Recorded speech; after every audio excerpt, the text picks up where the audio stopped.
G cinema நேயர்களுக்கு வணக்கம். இன்னைக்கு வீடியோல நிறைய சினிமா அப்டேட்ஸும் சினிமா செலிபிரிட்டிஸை பத்தியும் பார்க்க போறோம். வாங்க வீடியோக்குள்ள போலாம். இன்னைக்கு நம்ம வீடியோல முதல்ல பார்க்க போறது நட்சத்திர தம்பதியான ரன்வீர் சிங் மற்றும் தீபிகா படுகோனுடைய பிறந்த பெண் குழந்தையை பத்தி தான். அதாவது பாத்தீங்கன்னா கடந்த 2018ஆம் ஆண்டு ரன்வீருக்கும் தீபிகாவுக்கும் திருமணம் நடந்துச்சு. பட் அதுக்கு முன்னாடியே அவங்க நிறைய படத்துல இணைந்து நடிச்சதுனால அவங்களுக்கு அந்த காதல் மலர்ந்து ரெண்டு பேரும் 2018ஆம் ஆண்டு பிரம்மாண்டமா மும்பைல அவங்களோட திருமணம் நடந்துச்சு. அந்த திருமணத்திற்கு நிறைய பிரபலங்கள் கலந்துக்கிட்டாங்க. ஸோ இதெல்லாம் ஒரு பக்கம் இருந்தாலும் கடந்த பிப்ரவரி மாதம் வந்து அவங்க நான் பிரெக்னெண்டா இருக்கேன் அப்படின்ற நியூஸை வந்து அவங்களோட சோஷியல் மீடியால போஸ்ட் பண்ணதுல இருந்து நிறைய பேர் அவங்களுக்கு வந்துட்டு வாழ்த்துக்கள் தெரிவிச்சிருந்தாங்க. ஏன்னா அடுத்து அவங்க வந்து பிரெக்னெண்டா இருக்கும் போதே கல்கி திரைப்படத்திலயும் நடிச்சிருந்தாங்க. ஸோ அப்பவே எல்லாரும் தீபிகா வந்து ரொம்பவே பாராட்டினாங்க. பிரெக்னன்சி டைம்ல இவ்வளோ ரிஸ்க் எடுத்து அண்ட் இப்படி ஒரு படத்தை வந்து நடிச்சு கொடுத்துருக்காங்க அப்படின்னு சொல்லிட்டு நிறைய பாராட்டுகள் வந்தது. அந்த படத்தோட ப்ரமோஷன் அப்பவும் கலந்துக்கிட்டு அண்ட் அந்த டைம்ல அவங்க கூட இருந்த ஆர்டிஸ்ட் எல்லாம் அவங்களை எவ்வளோ டேக் கேர் பண்ணது அது எல்லாமே நம்ம சோஷியல் மீடியால பார்த்தோம். ஸோ இதெல்லாம் ஒரு பக்கம் இருந்தாலும் இப்போ ரீசெண்டா லாஸ்ட் வீக் கூட அவங்க ரெண்டு பேரும் சேர்ந்து கோவில்ல வந்து தரிசனமும் மேற்கொண்டாங்க. ஸோ இதெல்லாம் அடுத்து பார்த்தீங்கன்னா ரன்வீர் வந்து அவரோட சோஷியல் மீடியால blessed with a baby girl அப்படின்னு அவரே அவரோட போஸ்ட் வந்து போட்டிருந்தாரு. அண்ட் இதுல இருந்து கன்ஃபார்ம் ஆன விஷயம் என்னன்னா தீபிகாக்கும் ரன்வீருக்கும் பெண் குழந்தை பிறந்திருக்குன்னு. அண்ட் இந்த போஸ்டை பார்த்தா ரன்வீருடைய ரசிகர்களா இருக்கட்டும் இல்ல தீபிகாவோட ரசிகர்களா இருக்கட்டும் இல்ல பாலிவுட் செலிபிரிட்டிஸா இருக்கட்டும் எல்லாருமே அவங்களுக்கு வந்துட்டு விஷஸ் தான் தெரிவிச்சிட்டு இருக்காங்க. இப்போ நம்ம தமிழ்ல வந்துட்டு போயஸ் கார்டன் எப்படி விவிஐபிஸ் இருக்கிற ஏரியா, தனுஷ் இருக்காரு, ரஜினி சார், ஜெயலலிதா அவர்களோட வீடு எல்லாமே பாய்ஸ் கார்டன்ல இருக்கு. அது மட்டும் இல்லாம அங்க இருக்கிறவங்க எல்லாருமே விவிஐபிஸ். ஸோ அந்த மாதிரி மும்பைல பாந்த்ரா அப்படிங்கிற இடத்துலதான் ஷாருக், சல்மான் கான், அமீர் கான் எல்லாரோட வீடுமே இருக்கு. அண்ட் குறிப்பா சொல்லணும்னா டாப் 10 பணக்காரரா இருக்கக்கூடிய அம்பானி வீடுமே அங்கதான் இருக்கு. ஸோ பாந்த்ரா இடம் வந்து மும்பைல விவிஐபிஸ் இருக்கக்கூடிய இடம். அண்ட் அங்க வந்து எப்பயுமே சேஃப்டி செக்யூரிட்டி எல்லாமே இருக்கும். அவ்வளோ சீக்கிரம் அந்த ஏரியாக்குள்ள நுழைய முடியாது.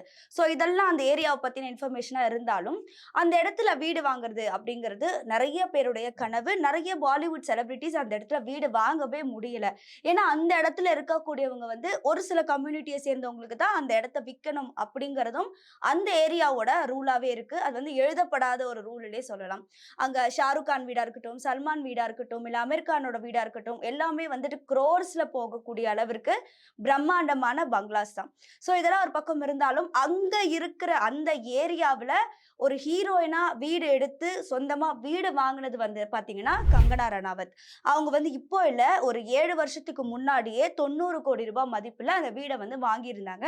அண்ட் அந்த வீடை வந்து அவங்களோட வசதிக்கு ஏற்ற மாதிரி அவங்களுக்கு பிடிச்ச மாதிரி நிறைய ஆல்ட்ரேஷன்லாம் பண்ணியிருந்தாங்க. ஸோ இதெல்லாம் இருந்தாலும் பார்த்தீங்கன்னா 2020ஆம் ஆண்டு அந்த வீடு வந்து சட்டவிரோதமா நிறைய மாற்றங்கள் ஏற்பட்டிருக்கு அப்படின்னு மும்பை மாநகராட்சி என்ன பண்ணாங்கன்னா அந்த வீடை இடிக்கிறதுக்கு அவங்களுக்கு ஒரு நோட்டீஸ் அனுப்பியிருந்தாங்க. ஸோ அதற்காக அவங்க வந்துட்டு மும்பை உயர்நீதிமன்றத்துல வழக்கும் தொடர்ந்தாங்க. பட் அந்த வழக்கு வந்து கேன்சல் ஆகி மும்பை மாநகராட்சி அந்த மேற்கொண்டு கட்டின அந்த வீடை வந்து இடிச்சிட்டாங்க. ஏன்னா இது ரோட்ல வந்திருக்கு, நிறைய ரூல்ஸை ஃபாலோ பண்ணல அப்படின்னு நிறைய சொல்லி அந்த வீடை வந்து இடிச்சாங்க. ஸோ அதுல இருந்து வெக்ஸ் ஆகி கங்கனா ரணாவத் பார்த்தீங்கன்னா அந்த வீட்டில் இல்லை, ரொம்ப ஆசைப்பட்டு நான் அந்த வீடை வாங்கினேன் பட் கவர்மெண்ட் இப்படி பண்ணிட்டாங்க அப்படின்னு அவங்க ரொம்ப கோவத்துல இருந்தாங்க. அண்ட் அதனால மும்பைல ஒரு பிரைவேட் ஏரியால பிளாட் வாங்கி அங்க வந்துட்டு அவங்க வந்து குடியிருந்தாங்க. அண்ட் இப்ப பாத்தீங்கன்னா அவங்க எலெக்ஷன்லயும் ஜெயிச்சு ஒரு தொகுதியினுடைய எம்பியா ஆனதுக்கு அப்புறமா கங்கனா ரணாவத் என்ன பண்ணிருக்காங்கன்னா இனிமேல் அந்த ஏரியாவுக்கு வரப்போறது இல்லை அப்படின்னா அந்த பாந்த்ரால இருக்கிற அவங்களுடைய பங்களாவை வெறும் 32 கோடி ரூபாய்க்கு விற்றிருக்காங்க. இந்த விஷயம் வெளில வந்ததுக்கு அப்புறமா அதுவும் குறிப்பா சொல்லணும்னா இந்த வீடை வாங்கினது பாத்தீங்கன்னா ஒரு ஃபேமஸான ஹவுசிங் ப்ராப்பர்ட்டி கம்பெனி. அண்ட் இந்த ப்ராப்பர்ட்டி அவங்க வாங்கும் போது 90 கோடிக்கு வாங்கினாங்க, விற்கும் போது அது வெறும் 32 கோடிக்கு வித்திருக்காங்கன்னு நிறைய பேர் இப்போ வந்துட்டு சோசியல் மீடியால கங்கனாவுக்கு தெரிவிச்சிருக்காங்க. ஏன்னா அவங்க சோசியல் மீடியால இதை வந்துட்டு பப்ளிஷ் பண்ணியிருக்காங்க. என்னோட ட்ரீம் ஹவுஸை நான் சேல் பண்ணிட்டேன் அப்படின்ற மாதிரி அவங்க போஸ்டும் போட்டிருந்தாங்க. ஸோ இதெல்லாம் பார்த்து அவங்களுடைய ஃபேன்ஸா இருக்கட்டும் இல்ல அந்த ஏரியால இருக்கக்கூடிய இல்ல மும்பைல வசிக்கக்கூடிய மக்கள் எல்லாருமே இந்த கேள்வியை அவங்க எழுப்பியிருக்காங்க. இவ்வளோ கம்மியான ரேட்டுக்கு ஏன் மேடம் நீங்க வீடை வித்தீங்க அப்படிங்கிறது. தமிழ்ல பிக் பாஸ் சீசன் 8 பாத்தீங்கன்னா கமல் சார் விலகி விஜய் சேதுபதி தான் ஹோஸ்ட் பண்ண போறாரு அப்படிங்கிற விஷயம் எல்லாருக்குமே தெரியும். பிக் பாஸ் நிகழ்ச்சி வந்து தமிழ்ல மட்டும் இல்ல ஹிந்தி, தெலுங்கு, மலையாளம், கன்னடான்னு எல்லா மொழிகள்லயுமே பிரபலமான ஹீரோக்கள் மூலமா அந்த ப்ரோக்ராமை ஹோஸ்ட் பண்ணி அந்த ப்ரோக்ராம் வெற்றிகரமா நடந்துட்டு தான் இருக்கு. ஸோ அந்த வகையில பாத்தீங்கன்னா கலர்ஸ்ல ஒளிபரப்பக்கூடிய பிக் பாஸ் ஹிந்தில 18வது சீசன் வந்து இப்ப நடந்துட்டு இருக்கு. அண்ட் ஒவ்வொரு சீசன்லயுமே வந்து வெற்றியாளர்கள் வந்து தனித்துவமான பிரபலங்களா தான் வந்து ஹிந்தி பிக் பாஸ்ல இருக்காங்க. ஸ்டார்டிங்ல நிறைய பேர் இந்த ஷோ வந்து ஹோஸ்ட் பண்ணிருக்காங்க. ஷில்பா ஷெட்டி ஹோஸ்ட் பண்ணிருக்காங்க, ஷாருக் சார் ஹோஸ்ட் பண்ணிருக்காரு. அண்ட் கிட்டத்தட்ட ஒரு 10 சீசனா வந்துட்டு சல்மான் கான் தான் பிக் பாஸோட ஹோஸ்டா இருந்துட்டு இருக்காரு. அண்ட் இதை தாண்டி நிறைய விஷயங்கள் பிக் பாஸ்ல சொல்லிட்டே இருக்கலாம். பட் இப்போ ரீசெண்டா பிக் பாஸ்ல நடந்தது என்ன அப்படின்னு பாத்தீங்கன்னா, சல்மான் கானுக்கு வந்துட்டு விழா எலும்புல முறிவு ஏற்பட்டிருக்கிறதா பிக் பாஸோட அபிஷியல் பேஜ்ல இருந்து ஒரு நியூஸ் வந்து வெளில வந்திருக்கு. பட் இந்த ஆக்சிடென்ட் வந்து பிக் பாஸ் ஸ்டேஜ்ல நடந்தது கிடையாது. அவர் வந்து ஏஆர் முருகதாசருடைய இயக்கத்துல சிக்கந்தர் அப்படிங்கிற படத்துல நடிச்சிட்டு இருக்காரு. ஸோ எல்லா ஸ்டண்ட் சீன்ஸுமே வந்து ஒரிஜினலா இருக்கணும்னு டூப் யூஸ் பண்ணாம எல்லா சீன்ஸுமே செட் போட்டு மும்பைல எடுத்துட்டு இருக்காங்க. ஸோ அந்த இடத்துல நடந்த ஒரு ஆக்சிடென்ட் தான். அதை தொடர்ந்து அவர் அப்படியே பிக் பாஸ் ஷூட்டிங்ல வந்து ரொம்ப நேரம் நின்று அந்த ப்ரோக்ராமை ஹோஸ்ட் பண்ணதுனால அந்த ஆக்சிடென்ட்டோட விளைவா ஷோவுக்கு நடுவிலே அவருக்கு வந்து பெயின் ஏற்பட்டு அதுக்கப்புறமா அங்கிருந்து ஹாஸ்பிட்டல்ல போய் பார்க்கும்போது அவருக்கு விழா எலும்புல முறிவு ஏற்பட்டிருக்கிறதா ஹாஸ்பிட்டல்ல இருந்தும் வந்து அதிகாரப்பூர்வமா தகவலை வெளியிட்டு இருக்காங்க. அண்ட் பிக் பாஸ் ஸ்டேஜ்ல இது நடந்ததுனால அங்க இருந்த ஆடியன்ஸா இருக்கட்டும் இல்ல கண்டஸ்டன்ஸ் எல்லாருமே வந்துட்டு ரொம்ப ஷாக் ஆகி எல்லாருமே இப்போ சல்மான் வந்து சீக்கிரமா ரெக்கவர் ஆகணும் அப்படின்னு சொல்லிட்டு ப்ரேவும் பண்ணிட்டு இருக்காங்க. எபிசோடு பாத்தீங்கன்னா சாட்டர்டே சண்டே எபிசோட். ஸோ அந்த எபிசோட் பாதிலேயே நிறுத்தப்பட்டதுனால இந்த வீக் வந்து சல்மானுக்கு பதிலா வேற ஒரு ஹோஸ்ட வச்சு இந்த சாட்டர்டே சண்டே எபிசோட் மட்டும் எடுக்கப்படும். திரும்பி சல்மான் சார் வந்ததுக்கு அப்புறமா மறுபடியும் பிக் பாஸ் அவரே ஹோஸ்ட் பண்ணுவாருன்னு கலர்ஸும் அவங்களுடைய அபிஷியல் பேஜ்ல இந்த நியூஸை வெளியிட்டிருக்காங்க. ஆந்திரா மற்றும் தெலுங்கானா மாநிலங்கள்ல தொடர்ந்து மழை பெஞ்சிட்டு இருக்கிறதுனால அங்கேயுமே வந்து பாத்தீங்கன்னா வெள்ளம் ஏற்பட்டு நிறைய மக்கள் வந்து முகாம்ல தங்கி இருக்காங்க. ஸோ இதெல்லாம் நடந்துட்டு இருக்கு. ஒரு 10 நாளைக்கு முன்னாடியே தமிழ் திரைத்துறையில இருந்து முதல் நடிகரா எஸ்டிஆர் வந்து ஆந்திரா மற்றும் தெலுங்கானா மாநிலங்களுக்கு நிவாரண உதவியை பண்ணியிருக்காரு. கிட்டத்தட்ட 10 லட்சம் ரூபாய் வரைக்கும் அவர் நிவாரண உதவி செஞ்சிருக்காரு. பட் அப்ப அந்த நியூஸ் வெளிவராம இப்பதான் வந்து தெலுங்கு மீடியா மூலமா ஒரு சில நியூஸ் பேப்பர்ஸ்ல வந்துட்டு இப்போ இந்த செய்திகள் வெளில வந்து அது இப்போ வைரலா ஸ்ப்ரெட் ஆயிட்டு இருக்கு. அண்ட் தமிழ்ல ஃபர்ஸ்ட் ஒரு ஹீரோ வந்துட்டு எஸ்டிஆர் தான் முன் வந்து அந்த மாநிலங்களுக்கு உதவி பண்ணியிருக்காரு. இதை வந்து எல்லாருமே பாத்தீங்கன்னா இப்போ தெலுங்கு மீடியாவில் மட்டும் இல்லாம தெலுங்கு மக்கள் எல்லாருமே வந்து எஸ்டிஆர் வந்துட்டு புகழ்ந்து பேசிட்டு இருக்காங்க. பரவாயில்ல, இப்போ ஒரு ஹீரோ முன் வந்து நமக்கு ஹெல்ப் பண்ணிருக்காங்கன்னு இப்போ அடுத்தடுத்து அவரோட போட்டோஸ் போட்டு நிறைய போட்டோஸ் வந்து சோசியல் மீடியால ஷேர் ஆகி அவருக்கு வாழ்த்துக்களும் தெரிவிச்சிட்டு இருக்காங்க. தமிழ் சினிமால விவாகரத்து அப்படிங்கிறது இப்போ நிறைய பிரபலங்கள் மத்தியில நடந்துட்டு இருக்கு. தனுஷ், ஐஸ்வர்யா அண்ட் அதை தொடர்ந்து ஜிவி பிரகாஷ், சைந்தவி இவங்களோட விஷயங்களையே தொடர்ந்து சோசியல் மீடியால யூடியூபர்ஸ் எல்லாம் பேசிட்டு தான் இருந்தாங்க. அதை தாண்டி ஜெயம் ரவி மற்றும் ஆர்த்தி அவங்க வந்து பிரிஞ்சிட்டாங்க, இப்போ செப்பரேட்டா இருக்காங்க அப்படிங்கிற விஷயம் வந்து வெளியில வரும்போதே நிறைய பேர் வந்து அதை பத்தி பேச ஆரம்பிச்சாங்க. ஜெயம் ரவியோ ஃபேமிலியில இப்படி நடந்துருச்சா, அவர் வந்து தன்னுடைய ஃபேமிலி மேல அவ்வளோ ஒரு ப்ரொடெக்டிவா இருப்பாரு.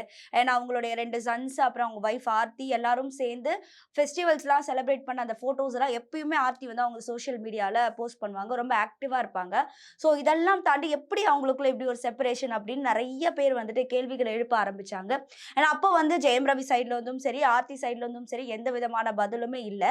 பட் ஆனா இப்போ ரீசெண்டா பாத்தீங்கன்னா ஜெயம் ரவி வந்து அபிஷியலாவே நாங்க 2 பேரும் பிரிஞ்சிட்டோம், லீகலா விவாகரத்து வாங்க போறோம் அப்படிங்கிற விஷயத்தையும் அவர் வந்து சொல்லியிருக்காரு. அண்ட் அது மட்டும் இல்லாம அவங்களோட பிரைவசியில யாரும் தலையிட வேண்டாம் அப்படின்னும் அந்த ஒரு விஷயத்தையும் அவர் வந்துட்டு முக்கியமா சொல்லியிருக்காரு. அண்ட் இதுவும் வந்து அவங்களுடைய பர்சனல் லைஃப் எல்லாமே கடந்து போகும் அப்படிங்கிற மாதிரி இந்த சில விஷயங்களும் ஜெயம் ரவி லைஃப்ல இருந்து கடந்து போகும் அப்படின்னு அவர் நம்புறாரு. நம்மளும் பார்க்கலாம். பட் அவங்களோட பிரைவேட் ஸ்பேஸ்ல யாருமே தலையிட கூடாதுங்கிறது அவருடைய வேண்டுகோளா இருக்கு. அதை தான் எல்லாரும் காப்பாற்றணும் அப்படின்னு நானும் சொல்லிக்கிறேன். ஹீரோக்கள் வந்து பாத்தீங்கன்னா திரைப்படத்தை இயக்குறதும் சரி இல்ல தயாரிக்கிறதும் சரி ஒன்றும் புதுசு கிடையாது. அவங்களுடைய படங்களை வந்து இப்பெல்லாம் அவங்களே ப்ரொடியூஸ் பண்ணிக்கிறது அப்படிங்கிறது இப்போ சர்வ சாதாரணமாயிடுச்சு. அந்த வகையில ஹிப்ஹாப் ஆதி அவருடைய முதல் ப்ரொடக்ஷனான கடைசி உலக போர் திரைப்படம் வந்துட்டு ரிலீஸ் ஆக போகுது. அண்ட் அந்த படத்தை வந்துட்டு அவரே வந்துட்டு ஹிப்ஹாப் தமிழா என்டர்டெயின்மெண்ட் அப்படிங்கிற ப்ரொடக்ஷன் கம்பெனி மூலமா ப்ரொடியூஸ் பண்ணியிருக்காரு. அண்ட் இந்த படத்துல நிறைய நடிகைகள் நடிச்சிருக்காங்க. அண்ட் இது ஒரு பீரியாடிக் ஃபிலிம் அப்படிங்கிற மாதிரி இந்த படத்தோட கிளிம்ஸ் வந்து நமக்கு சொல்லுது. அண்ட் இந்த படத்தோட ட்ரெய்லர் வந்து நாளைக்கு அதாவது செப்டம்பர் 11ஆம் தேதி ரிலீஸ் ஆக போகுது அப்படின்னு அபிஷியலா நியூஸும் அந்த படக்குழுல இருந்து தெரிவிச்சிருக்காங்க.